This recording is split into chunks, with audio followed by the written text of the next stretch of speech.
Lionel Messi miss করেছেন এবং Lionel মেসির এই ঘটনাটা আর্জেন্টাইন ফ্যান যারা, আমার কাছে মনে হয় প্রত্যেকের জন্য একটা দুঃখের কারণ। কারণটা কি আমি ব্যাখ্যায় যাব, এবং এই কারণটা যেভাবে ঘটেছে এটা যদি অন্যরকম হতে পারতো তাহলে কিছু ব্যাপারে কোনো ডিসকাশনস নাও হতে পারতো। লিওনেল মেসি টানা 3 ম্যাচে গোল করেছেন, হ্যাট্রিক করেছেন ফার্স্ট ম্যাচে, দেন 2 গোল করেছেন লাস্ট ম্যাচে। খেলতে নেমেছিলেনই মাত্র আধা ঘন্টার মতো সময়ের জন্য, সেখানটাও তিনি স্কোর করেছেন।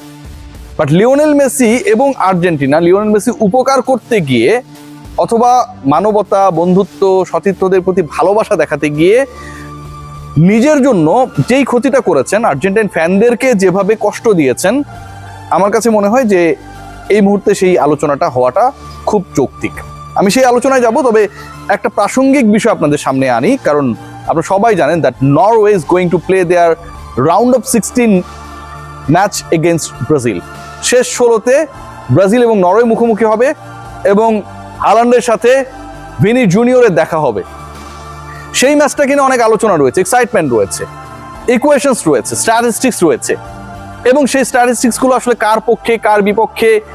নরওয়ের পরীক্ষাটা, যদিও তারা ভুয়া ম্যাচ খেলেছে, ভুয়া ফুটবল খেলেছে লাস্ট ম্যাচে আইভরি কোস্টের এগেইনস্টে, ব্রাজিলের বিপক্ষে কেমন হতে পারে সেই ডিসকাশনটা করা আমার কাছে মনে হয় খুব বেশি জরুরি। লিওনেল মেসি প্রসঙ্গে আসি, and then I will discuss about Norway and Brazil match round of 16। Lionel মেসির প্রসঙ্গে আসার আগে কয়েকটা ব্যাপার আমার মনে হয় যারা ফুটবলটাকে ফলো করছে তারা দেখেছে।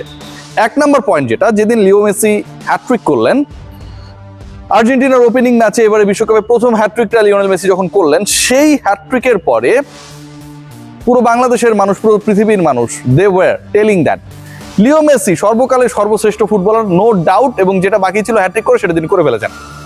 Point number 1। এরপরে যখন ক্রিস্টিয়ানো রোনালদো প্রথম ম্যাচে খারাপ করার পর উজবেকদের এগেইনস্টে 2 গোল করলেন, তখন থেকে আলোচনাটা হয়ে গেল যে Ronaldo is back, Ronaldo himself telling that I am back, Ronaldo is back.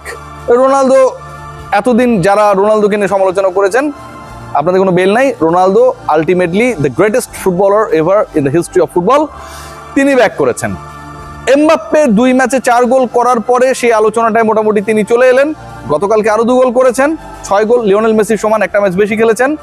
Now Mbappe সর্বকালের সর্বশ্রেষ্ঠ কিনা সেই ডিসকাশনটা শুরু হয়ে গেছে, এবং এই যে ডিসকাশনস গুলো চলছে, মানে আমাদের আবেগ, আমাদের যুক্তি এত বেশি ফ্ল্যাকচুয়েট করছে, একটা করে ম্যাচ দেখি এবং আমরা হচ্ছে আমাদের মতে শ্রেষ্ঠ ফুটবলারকে সেই আলোচনায় নতুন নতুন নামগুলোকে প্রচার করা শুরু করি।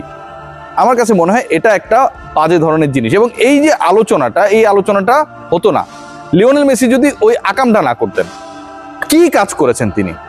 লাস্ট ম্যাচে লিওনেল মেসি খেলেছেন অনেক অল্প সময়, 30 মিনিটস অ্যারাউন্ড, তিনি গোল করেছেন, অসাধারণ গোল করেছেন, এবং যে সেট পিস থেকে গোলটা করেছেন এবারে বিশ্বকাপে one of the best goal scorer একটা।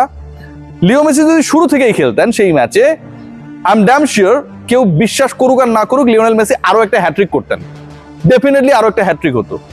সো লিওনেল মেসি 3 ম্যাচে যদি 8-9টা গোল হয়ে যেত না, আই এম ব্যাকের গল্প বা এই যে এমবাপ্পেরা ম্যাচ খেললেন, ভালো করলেন, ডেফিনেটলি গ্রেটেস্ট ফুটবলারদের একজন তিনি, এই ডিসকাশনস গুলো থাকতো না। Let's discuss about Sweden. সুইডেনকে হারিয়েছে কে? ফ্রান্স, এবং ওই ম্যাচে এমবাপ্পের পারফরমেন্স নিয়ে অনেক ডিসকাশনস হচ্ছে। আচ্ছা, সুইডেন এবারের ওয়ার্ল্ড কাপে কেমন দল, এই ডিসকাশনটা করলে ফ্রান্স আসলে যে আগ্রাসী ফুটবল খেলেছে সেটা খুব স্বাভাবিক ছিল, ডমিনেটিং ফুটবল খেলা তারা যেভাবে প্রদর্শন করেছে সেটা খুব স্বাভাবিক ছিল। আমার কাছে মনে হয় আপনাদের জন্য অনেক ক্লিয়ার হয়ে যাবে টু আন্ডারস্ট্যান্ড। সুইডেন নেদারল্যান্ডসের বিপক্ষে 5-1 ডিফিটেড হয়েছিল গ্রুপ স্টেজের ম্যাচে। Sweden, they were defeated against Netherlands.